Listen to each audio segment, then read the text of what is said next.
You've probably heard this phrase used before by somebody. Timing is everything. You hear this before? It is kind of a cliche, but if you actually think about it, it is incredible how powerful being at the right place at the right time really is. So this works on so many levels. So think of like finances. If you were like to ask somebody, man, what is one of the best financial decisions you could have made this last 20 years? You know, if you're thinking about like investing, probably most people would be like, oh man, I wish I caught Apple early or Amazon. That would have changed the game. You know what the best stock market investment you could have made in the last 20 years was? Monster energy drinks. That's right. The Monster Beverage Company would have been one of the best financial decisions you could have made. If you timed it right, if you invested $10,000, you would have $11 million now from that investment. You would have crushed Amazon and Apple just from timing that right. Now, it works with sports too. Some of us are old enough in here to remember that magical moment when Michael Jordan pulled off what is now referred to as the shot. This was the last few seconds of a conference finals game, and right at the last moments, at the buzzer, he drains this miracle shot that set him on the trajectory to become the GOAT. Now, just a few weeks ago, the Broncos pulled off their own miracle here, where right at the buzzer, they pulled off a field goal to win against the Bills, proving that there is a God. So it was many years ago that I actually walked into a random apartment in Springfield, Missouri. This is the exact apartment I walked into one random Friday night. And a little lo and behold, I run into this girl I had never met before, didn't know anything about. And that girl would go on to become my wife, Nicole, now of over 10 years and 2 children together. And I have thought many times, like, what if I was late? Or what if she left early that night, and how important that timing was? And I have thought often about how lucky she is that all worked out for her. Thought about that many times. Now, in the same way that being at the right place at the right time works really well, it works the other way too, though. You can be in the wrong place at the wrong time too. So I was talking about the money thing. If you invested $11 million into the stock market in 1929, you would have lost $10 million of that in a few short years from that famous stock market crash that happened there. I was driving in Chicago some years ago, that's where I'm from, and I went through an intersection, and I was in the wrong place at the wrong time, because by the time I got out of that intersection, my car looked like this. That's where you just don't want to be. It happens. I remember hearing a story of a man, his wife was 9 months pregnant, their first child, and he was at work when he got the call. She said, babe, I'm going into labor. I need you to meet me at the hospital. This thing is happening. Now, him being a typical man, ladies, let's just be honest, he didn't understand how science works in biology, because he's thinking, okay, I'm just going to finish this work project real quick before I head into the hospital. And before he knows it, he shows up at the hospital to find out he had missed the birth of his child. Sometimes you're just too late. The timing doesn't work out, but this is what I'm saying. Timing is everything. It can set the trajectory for a company. It can determine the potential of a relationship. It can even determine the outcomes of your very life. Timing. And I'm really excited today because we are going to start our last series of the years. This is our Christmas series we are calling Promise Fulfilled.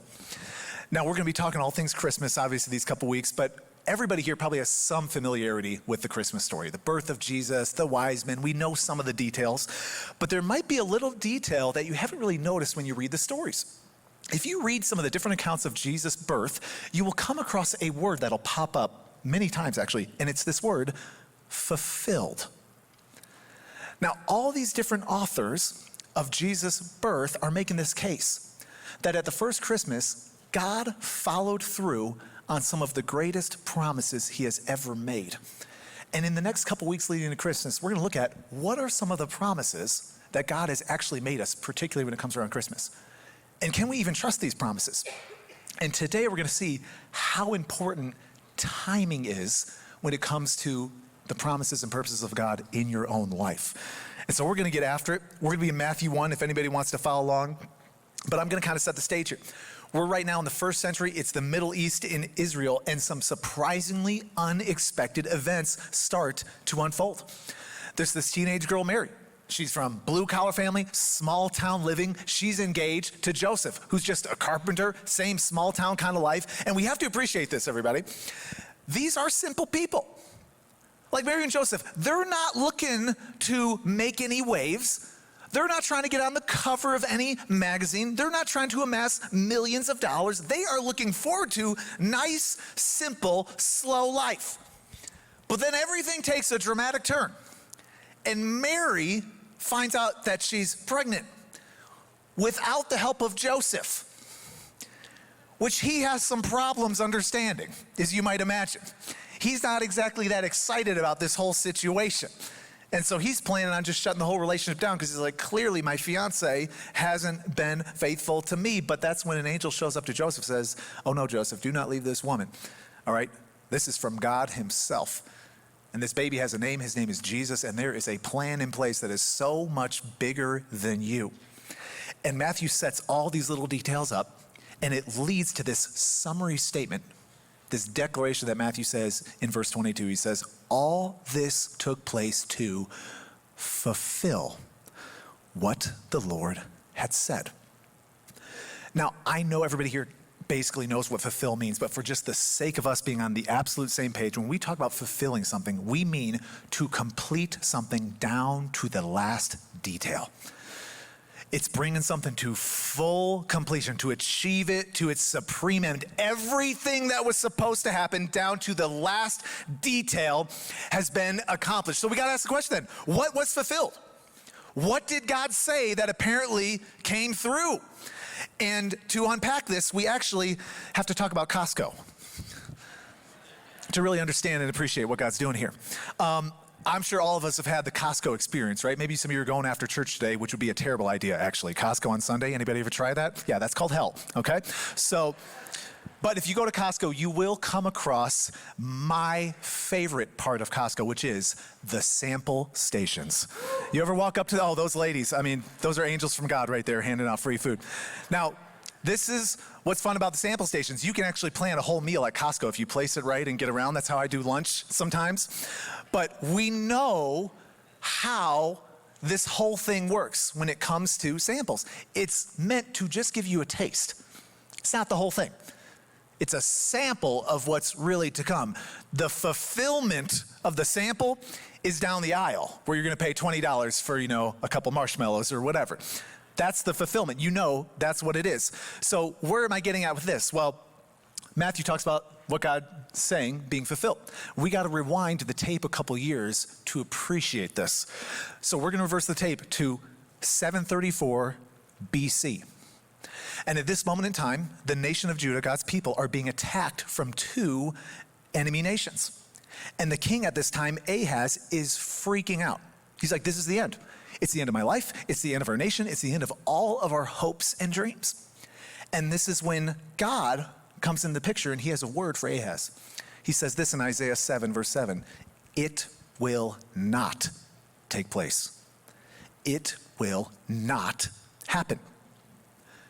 God makes a promise. Now, Ahaz is struggling to trust this promise. As you might imagine, I mean, his very life is on the line right now. So God sees his struggle. And God says, okay, I'm going to help you build your faith so you can trust me. And in verse 14, this is it. Therefore, the Lord himself will give you a sign that I'm going to do this. The virgin will conceive and give birth to a son, and we'll call him Emmanuel. Now, here's what happens. God actually fulfills this promise to Ahaz. There's a young woman that Ahaz knows who ends up getting married and having a son that she just so happens to name Emmanuel, which means God with us. So God's saying, I'm going to use just that little circumstance of that lady having a baby to remind you that I'm with you, that I'm going to protect you, that I am for you. Now, that is awesome for Ahaz. Yay, Ahaz, right? But what Ahaz didn't even know in that moment is that was just a sample. That was a small taste.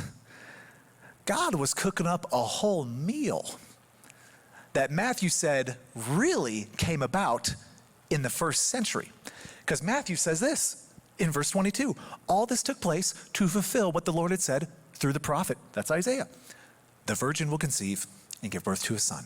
They will call him Emmanuel, which means God with us. This is what Matthew is saying. Oh yeah, there is a child who is born, but this isn't just a child born of a young woman who was a virgin at one point. This is a child who is conceived by the very power of God. This is a child who is not just a symbol of God's presence. This child is the very presence of God himself, the true Emmanuel, God with us. And so Matthew says, oh, God made a promise, and he fulfilled it in ways beyond any imagination any person has ever had, far exceeding any expectations anybody has ever imagined when it comes to God's promises. So yay God, right? Christmas, Jesus comes. But let's think about this for a minute. If you're paying attention, what year did God make the promise about this kid coming? Did anybody remember the year I gave? 734 BC. What year was Jesus born? 1 AD, give or take, right? Right around that range. So how long did it take for God to fulfill this promise? Not 7 minutes, not 7 weeks, not 7 months, not even 7 decades.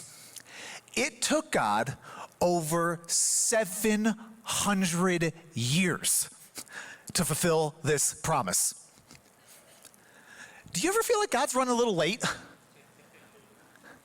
Do you ever feel like God is not exactly operating on the same timeline? Do you ever feel like God is not as concerned about your schedule as you are? Do you ever feel like God is not as bothered that your time is limited, even though his isn't? Do you ever wonder if like God is even operating by any deadlines at all? Like, does he have a calendar or something? Last week I mentioned how my buddy Maurice preached, and if you weren't there, there was a portion where he talked about the season that he and his wife went through of infertility, years.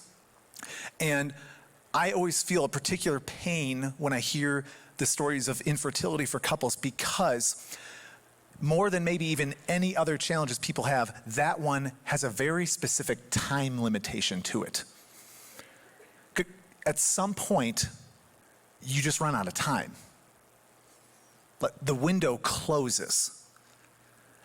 And there's even many times I'll talk to couples in our church who are struggling, or people going through hard seasons, and you have these questions you wrestle through. You ask, like, how long do I give my partner to figure this thing out? At what point do we just cut our losses? How long do I wait for God to maybe intervene and fix this thing? And you start really wrestling through the timing. And for many people, the issue isn't so much trusting the promise of God, it's trusting the timing of God. It's not the what that's really a problem, it's the when. Because you have these moments, you're like, God, when are you going to resolve this issue in my life? God, when are you going to come through with the answer I need? God, when is the direction going to come? Because I feel like I am aimless out here just wasting time. And there's a passage in the Bible I think speaks so well to the tension I bet every single person here has faced at some point in your life. Proverbs 13 says, hope delayed makes the heart sick. You get to points in your life where eventually waiting becomes too painful. And that's why there's some of us in this room here, you've decided, you know what? I'm just going to stop praying about it. It hurts too much to be asking God for this because it's been so long. And we eventually just give up on some of the hopes and the dreams and promises because the timing is so painful.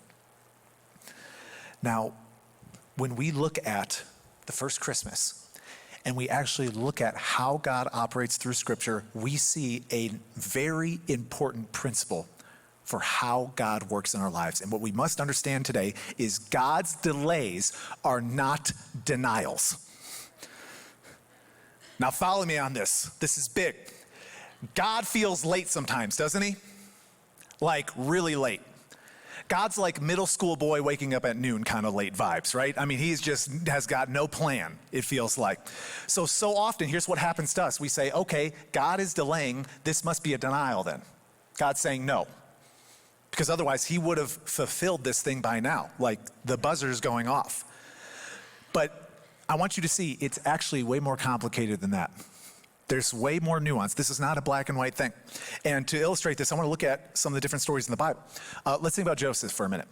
Pretty well-known character in the Bible. Well, at one point in Joseph's life, he is 17 years old, and God actually gives him a dream. It's a promise for his future. God gives him a picture of influence and involvement in the world that's going to change the course of history. He's going to have so much power and influence that God even gives him a picture of his family bowing down to him. Now, right after these visions, Joseph becomes a slave. Not only that, he gets falsely accused for violating another dude's wife, and he spends the next 13 years of his life rotting away. He loses his teens, he loses his 20s, he's in a prison cell. It feels like his whole life is just wasting away. He has run out of time. Now, at 30 years old, God miraculously opens up a door for Joseph to become the second in command in Egypt, the most powerful nation in the world at the time. And so Joseph spends the next 9 years of his life faithfully serving in this role, helping these people in this entire nation. And at that point in time, 9 years into this role, lo and behold, his family walks through the door. And it's been so long, they don't even recognize him. And in that moment, they bow down. And the Bible tells us in Genesis 42 what happened to Joseph. It says, then he remembered his dreams. 22 years. 22 years from the promise to the fulfillment. It had been so long that Joseph literally forgot about them. He wasn't even thinking about them anymore. Now, Joseph may have forgotten about the promise, but God didn't. And God delayed, but he did not deny. Now, there's another person in the Bible we gotta see how often this is just how God works in our lives. Abraham. Another pretty well-known guy in the Bible. You might know some details of his story. But Abraham and his wife Sarah actually are having infertility problems. They can't have kids. The Bible's very clear. And God comes to them and says, hey, you're going to have a kid. You're going to have a son. And so many descendants are going to come from this kid, you won't even be able to count them. Now, you know how old Abraham is when God says this to him? 75 years old. Okay, that's a little past the due date on the milk at that point, okay? That milk is a little stanky by then, okay? Deadline has been passed on many levels. Now God makes the promise. 1 year passes. 5 years pass. 10 years pass. And eventually, Sarah, his wife, is like, you know what? I think this is taking a little too long. We should probably help God out because it seems like he's kind of forgot. So she's like, Abraham, how about you just take this lady? We'll start getting a family going that way. And, you know, that's what every single one of us does, isn't it? It's like, God, you don't seem to be doing your job very well. This is taking a little too long. So how about I help you fulfill this thing? You know, God, I want to get married. I know you've called me to this, but this is taking a little too long. My biological clock is ticking. So you know what I'm going to do? Let me go look up that old high school flame on Facebook and just kind of see what they were doing. And yeah, they don't brush their teeth and they're on the FBI's most wanted list, but you know, we got to make this thing happen. We got to close this deal. I came across this quote. I thought it was so good. Vincent de Paul, he said, the one who hurries delays the things of God. Here's what is so fascinating. If you look through the entirety of Scripture, any time someone tries to rush or force the hand of God, actually ends up setting themselves back. They create an even more painful delay in their life. And so 15 years pass for Abraham and Sarah. 25 years go by. A quarter of a century. And Genesis 21 says this, Sarah became pregnant and bore a son to Abraham in his old age. At the very, what's that word? Time God had promised him. Was there a delay? Oh, you better believe there was a delay. 2.5 decades? Are you kidding me? Did God deny him? Absolutely not. Because if God makes a promise, he may delay, but he will never deny. Now, if that's how God works, what does that mean for us? What is supposed to be our posture as we live our lives when it comes to God's promises? Well, this is our responsibility, everybody. We have a call to trust God's timing. This is our responsibility. Look at the Bible actually gives us some glimpses into how Abraham did this, how he was able to wait a quarter of a century for God's promise. Look what it says in Hebrews 6. God made a promise to Abraham, and so after waiting patiently, we all hate that word actually, Abraham received what was promised. Now, God was not operating on Abraham's schedule. Anytime you're waiting, you know you're not on your time. You are officially on God's time if you're waiting, because nobody in here actually wants to wait. So anytime you're waiting, you know, okay, God's got a schedule, and we may not agree on it, but God definitely is operating by a different timeline. But Abraham trusted God enough to know that it was going to be worth the wait.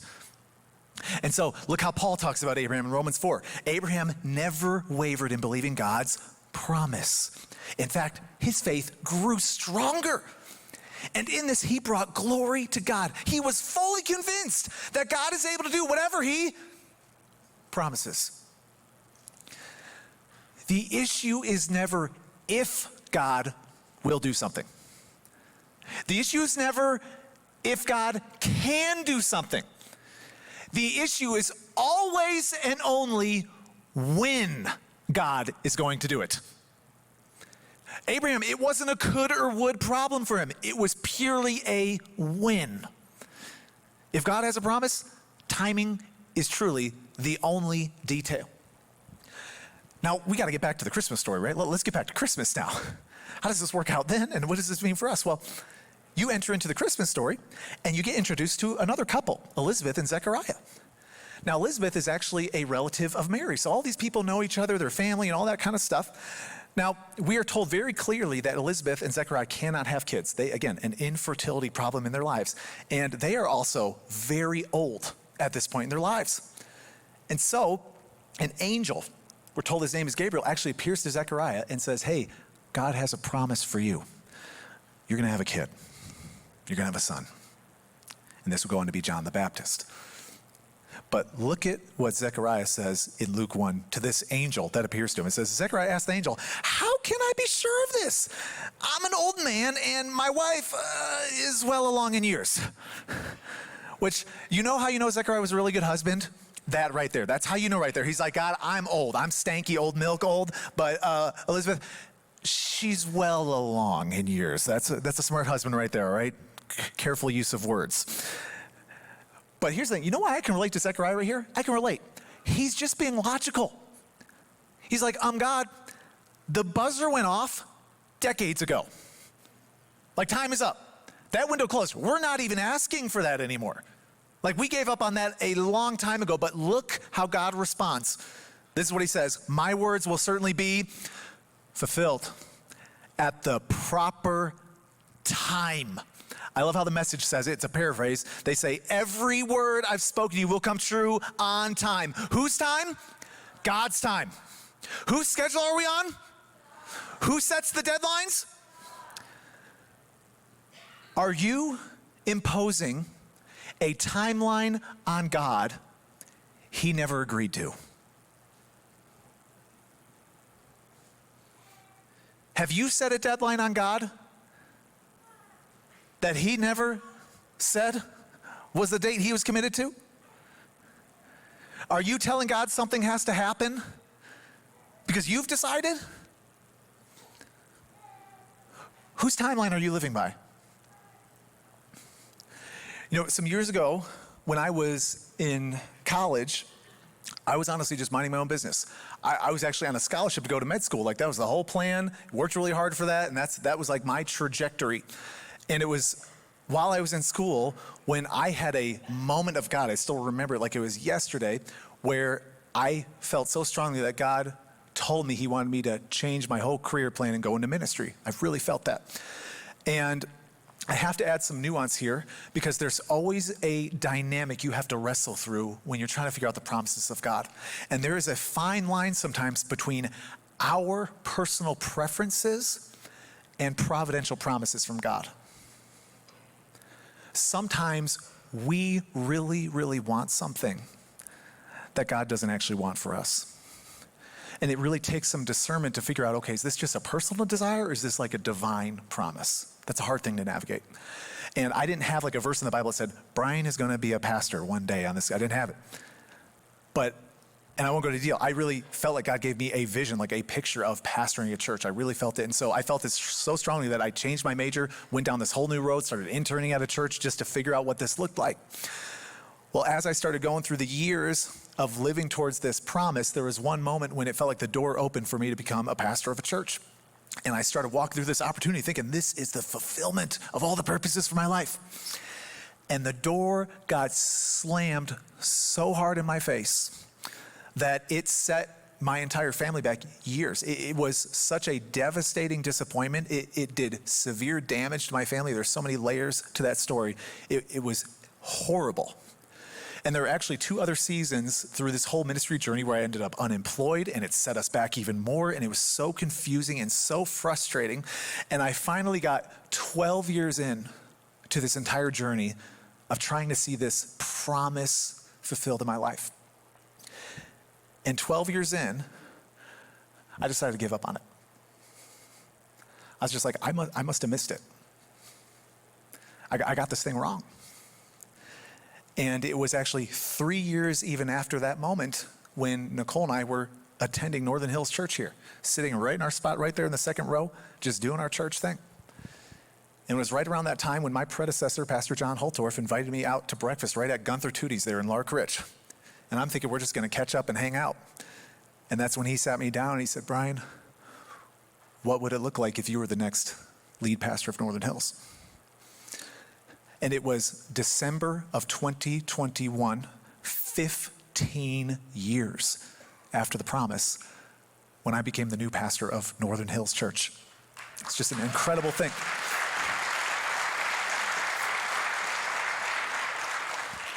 Now you have to hear, church, I gave up on the promise. I forgot the promise. But if God makes a promise, he never fails to fulfill it. God literally cannot fail to fulfill a promise. He always follows through on every single one, but it's always in his timing. Do you trust God enough to live by his timeline? Are you willing to get on his schedule and wait?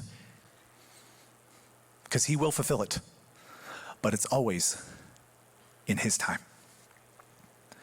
Now, there's one last little thing I want us to see here, and it's this. God's silence is not a sign of his absence. Now, if you look through the whole Bible, even Isaiah, they give all these promises from God about this future king, this savior who ends up being Jesus. And there's all these other prophets that say, and it's this whole thing. But if you look at the last words of the Old Testament with the promises of Jesus and the moment Jesus actually showed up, you know how much time there is between the last recorded words of God and Jesus showing up? 400 years. Not a single word from God for 400 years. Your spouse doesn't talk to you for 4 hours. Your friend gives you the silent treatment for a week. You want to talk about the ultimate silent treatment? 400 years. Some of you are like, how do I figure that out? Can I get on that plan with some of the people in my life? 400 years. Now, you got to wrestle with that. Why would God do that? Like, can't he just sprinkle in a little bit of encouragement while we're waiting? 400 years? Now, I would think about it like this. You think about like a dating scene. If you go on a first date with somebody, that's a whole different dynamic, a first date with somebody, because you're trying to get to know each other. So there is a lot of talking on a first date, right? Because it's kind of awkward if there's no talking. You're like, maybe we're just not compatible. This is kind of weird. So talking. Well, you run into a couple that's been together for 10, 20, 30, 40, 50 years. That's a whole different dynamic, isn't it? You see some couples who've been together for a long time, they're just walking around the neighborhood not even saying a single word to each other, like total silence. You come into their house, like they can go almost a whole day without any real conversation happening. And you look at it, you're like, well, is that because like just the fire went out or there's some dysfunction or whatever? I wouldn't say that's always the case. Because the thing that is different about a relationship over a long period of time is a person's very presence is a living witness to a promise. Your presence over decades in a relationship is the fulfillment of a promise you made to that person to give your life to them. And so you don't need as much of the verbal reassurance. Do you like me? Do you not like me? Or do we get along? Because your presence is confirmation of the promise. And so God makes a promise to every single person here. In Hebrews 13, it says this: God has said, never will I leave you, never will I forsake you. God's presence is a guarantee of his promises for your life. If God promises never to leave you, his promises will never leave you either. And so whether you hear his voice or not, he says, I am always present in your life, which means my promises are too. Now, God ultimately fulfills this promise at the first Christmas. Matthew says in verse 23, they will call him Emmanuel, which means God with us. God gives us his presence all the way down to coming to his very creation in human form out of his love for us. So God doesn't just give you words of reassurance, he gives you his very presence. And if you have his presence, you have his promises. And God may delay, but he will not deny. And God may be silent, but he is definitely not absent. Now, we have a couple in our church who have gone on a journey of God's timing, and we just felt like it fit perfectly with what we're talking about today. And Pastor Brandon Gustafson is our student pastor, also oversees missions and outreach. His wife Rachel's an incredible woman in our church, and I just wanted to invite them to come in. Rachel couldn't make it today because of a conflict, but Pastor Brandon, I'd love to invite him up. Can we give him some love as he comes up here and comes to share with us today?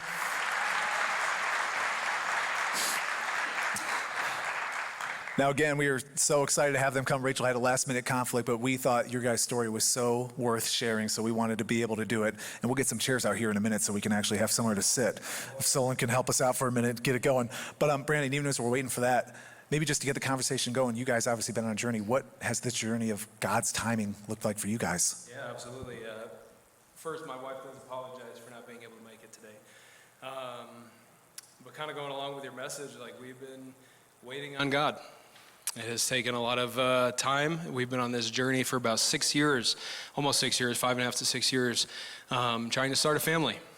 And we started with our hopes high. We, both come from fairly large families, and we're both excited to be able to go on this journey, to be able to figure out what it is that, God is going to have in store for our future. Thank you. And so we were excited. We had our hopes up, and month 1 came, month 2 came, month 3 came, and it was just month after month, and we started to lose some of that hope. We started to figure out like there's got to be something wrong, and so we went and did some tests, and we were like, we got to figure out like what is it that's going wrong? What is it that is preventing us from being able to start a family? And so we took some tests, and some of the first tests that came back, we found out that my wife had a tumor. We ended up having to have surgery for her, and through a couple different surgeries, everything seemed to look up. Everything seemed to be fine, and the doctors were like, okay, this is going to happen now. And we still continue to go on this journey and weren't able to get pregnant. So we decided to continue on with the fertility treatments. We were like, okay, let's see if that'll kind of help us a little bit. And so we decided to start some fertility treatments. And I remember there was even times that the doctor would come in and say, hold on, before we move forward, you have to sign this paperwork because you're going to have twins or triplets, and all for nothing. So we went on this journey. My wife and I have always had a heart for adoption. And just to give you a little context and why we had a heart for adoption, I guess we've always had a heart for adoption. But one of the reasons, at the time I was working at Children's Hospital, I was a counselor in a inpatient psych unit. And I was there during COVID. And as you guys know, mental health kind of blew up during that time. And a lot of the kids that I dealt with were in for suicidal ideation, depression, anxiety, out of control behavior. And not every case, but there was many cases where these kids had no home. Their parents abandoned them. Their parents just left them, and then they'd go from group home to group home to group home. And my wife, she's a nurse. She's a postpartum nurse, and she loves babies. And so she has always loved babies, and for the most part, everything was you'd get a mom that everything is pretty normal and everything is fine, but every once in a while she'd get a mom that would come in that wants nothing to do with the baby. She was just like, pump me full of some medicine, some drugs, get me out of here. You can do whatever it is that you want with this baby. And so we both would work through this just emotional struggle, this heartache of, why is it that we can't have kids when we know we would be better than some parents out there? And so we decided to start the adoption journey, even in the midst of our fertility treatments. We're like, even if God gives us a baby, we still want to adopt. We still have a heart for adoption. And God always, was pressing in our hearts, like, why wait? Why not now? And so we started working through this adoption journey about 3 years ago. And in the time, we've talked to about 15 different birth moms. Some didn't get very far. But for some moms, we got pretty far into the process. We'd built a relationship with this mom for 5-6 months, all to leave us for nothing. So man, I mean, this became a years-long journey for you guys. Can you just let us in on just the emotional, just spiritual journey that you and Rachel went on trying to figure this out? Yeah. Talking about an emotional roller coaster. You would start out on highs, be one phone call, and it felt like you just threw yourself off a cliff. We felt like if we took matters into our own hands, if we did our own things. I remember there was this time when we were walking through our fertility treatments a couple days before we took a pregnancy test. I decided to do an absolute fast.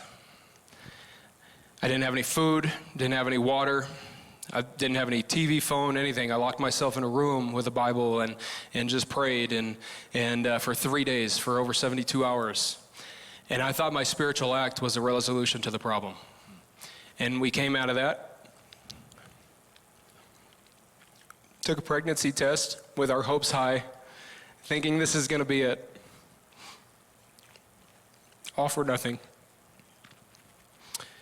And so we continue to try to have hope. I mean, when we started this journey, early 20s, now 30s, seemed like everybody around us was getting pregnant, siblings, friends. It was just easy for them. And we had to try to find joy in their celebration and their happiness while mourning something that we wanted that we couldn't have. And I remember even in our adoption journey, we got pretty far along in the process with this one birth mom. We even were hiring lawyers, getting all the paperwork signed and everything kind of taken care of on the legal end. It's not just a simple process. There's a lot that goes into it. And 3 days before this mom delivered, she changed her mind. Now at that point, Rachel and I were excited. We were trying to get work stuff in order. She was trying to get her work stuff in order. I'm walking, just with this joy of, I'm going to be a dad. I'm going to be a dad. and maybe a month, and maybe a couple weeks, and maybe a couple days. We wanted to be ready. So we bought clothes. We were excited. We were on the top of a mountain. We were just overjoyed with our emotions, waiting for the phone call that said, she's in labor, come and pick up your child. All to get a phone call that said she has moved on.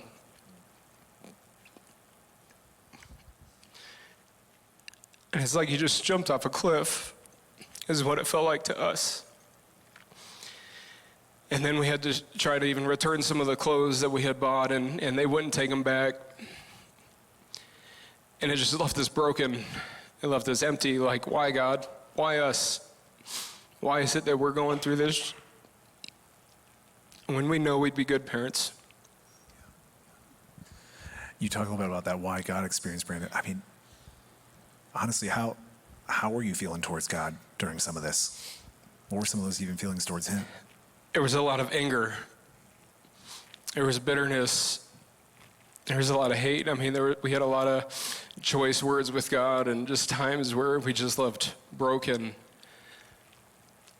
And I remember getting some phone calls on a Saturday, expected to be at church on a Sunday and go and teach these students about the love of Jesus, about the goodness of Jesus, when I didn't feel any goodness at all.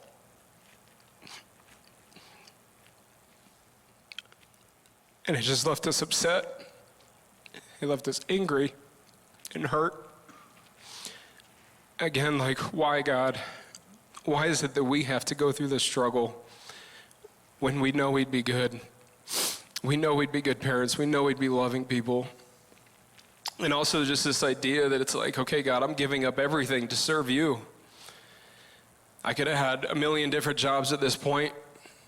I could have had so many different opportunities. And yet you've called me to do your work for your kingdom for a purpose. So I feel like I'm surrendering myself to you, and you can't even give us what it is that we want. And it just left me more angry and angry over time. So this is now, we're talking 6 years. Fertility, IVF, now adoption journey, disappointment, delay. You guys end up having an interesting turn in the way things started to unfold. What started happening around that time? Yeah, so June, just a couple months ago, was the last birth mom that we were working with. Again, 3 days before she delivered, and she decided to go a different route. Now, if you don't know anything about some of the adoption process, you actually sign a contract with the adoption agency, and so we had only had a couple months left of our contract, and so Rachel and I, we really started to have these conversations the end of June about what it would look like if God never gave us the blessing that we wanted. How would we be okay with that? How are we going to continue to serve him, to continue to pursue him and love him in the midst of not receiving what it is that he has for us?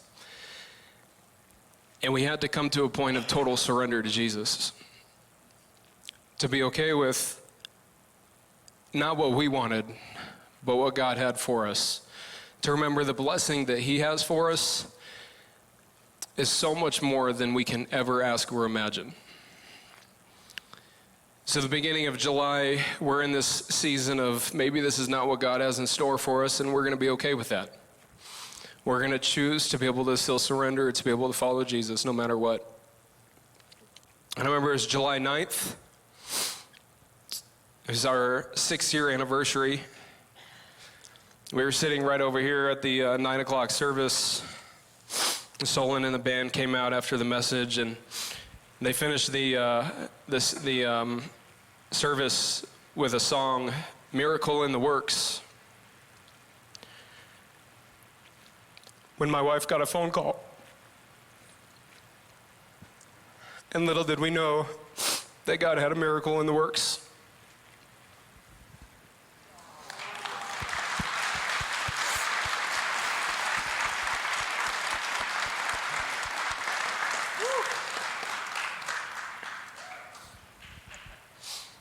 This is why I wanted my wife here. That way she can cry and I can just sit here. His name is Benjamin Cole Gustafson. We got him July 9th at 4 pounds, 6 ounces. Happiest little baby. And it's been such a cool experience and joy to be able to have him a part of our life and to be able to see that it was all on God's timing. So I'm curious, man, you talk about a roller coaster ride you guys have been on, and now to see God's fulfillment, of this promise you're carrying in your own hearts. How have you guys changed from this whole experience? There's a lot of changes that we've seen in 6 years. From little things, just being able to have opportunities that we may not have had, may not have experienced, may not have been able to do with Benjamin. Honestly, I probably would not be sitting here if it wasn't for the wait, the time period that we had to do. I am a very financially minded person. I try to think of how am I going to best provide for my family, for the future of my family. And I think if we would have got a kid when we wanted, I probably would still be at the same job that I had, even though I didn't like the job, even though that wasn't it wasn't what God wanted for me. I probably wouldn't be there. I'd just be content and comfortable with okay, this is going to financially be the stability that I need for my family and stay there. God taught us a lot of patience, as you can imagine. And let me just say, once you start to figure out, once you think you know patience, and God throws you a curveball, you don't know patience. You have to relearn it. You have to relive it, to re-experience it. And so God taught us a lot of patience during that time. But I remember, even in a season, at a time when we were talking to a couple different birth moms, and we thought everything was going to go our way again, maybe a couple weeks out from delivery, when we got the phone call and the mom had gone, a different direction. And it just leave me angry and bitterness, and I would ask God, why? Why is it that we have to go through this?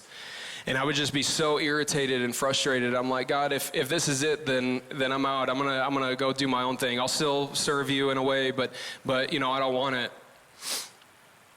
And I remember the Spirit tugging on my heart, and He was, and the Spirit of God was just like, see, that's it right there.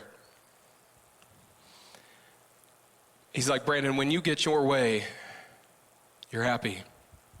You'll serve me. But when you don't, you're bitter, you're angry, and you want nothing to do with me. And He took me on this journey in this season of growth in trusting in His timing, trusting in Him, and to be able to fully surrender His plan for my life, and to remember that His blessing for my life is more than anything Benjamin will ever be able to give me. Amen. That's a good word, man. That's a good word. So, man, as we wrap this up, you can speak with some authority on this topic. I can only imagine for some of us in this room, you're in a waiting season right now. You're waiting to see the fulfillment of promises you feel like God has placed in your heart. Brandon, what would you say to some of the people that are in that just waiting season right now, the delay and wondering, maybe God's just denying me and saying no? What would you say to some of those people? One of the most interesting and fascinating things about this whole process, we've had so many conversations with people that are just like, how'd you do it? I wouldn't have been able to do it. I would have folded. I wouldn't have been able to, continue and pressing on. And there was a moment in time when Rachel realized there was joy in the wait. There was joy in the wait. And we've been able to see so many countless blessings that God has had for us in the wait. It's been so cool to be able to see the people surround us, the people love us, the community and the kingdom of God be able to surround their love on us, to be able to pray for us and support us, and just to know that we've got people. And in our darkest seasons, when we were frustrated the most, you'd get that one text message that one phone call, it changed everything. Where we knew people do love us. People are praying for us. People want what's best for us. And I think in the waiting, one of the other things that I would encourage and challenge people with, something that I held on to for many years, was this quote by this French pastor who lived back in the 1800s. And he said this, he said, "If God gave me his power for 24 hours, you would see the changes I would make in this world." And I believe that. I was like, man, God, if you can just give me your power, in 24 hours, I'd have 5 kids.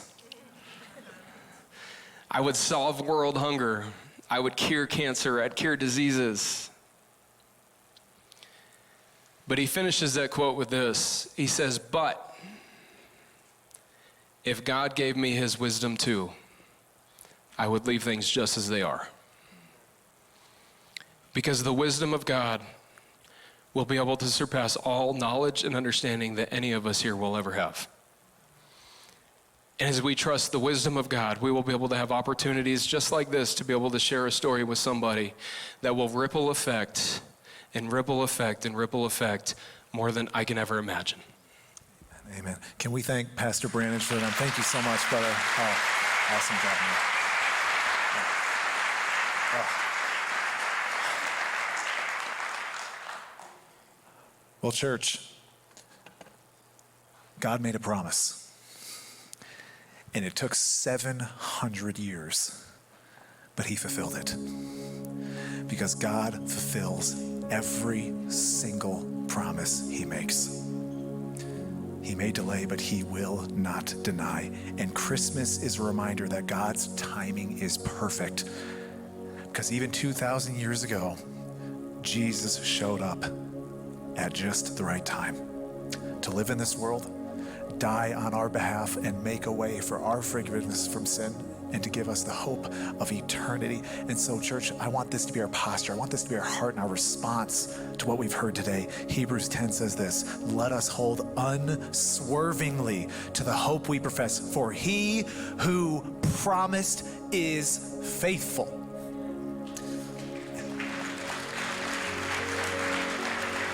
So, do not give up in the delay. Hold on to the hope, because at the proper time, God fulfills every single promise. And we have a song, this is a song that actually Solon wrote that I think fits so well with the heart and our posture I want us to have. So I want to invite us, we're going to worship God as we close today. If you guys will stand, we're going to sing this one out together.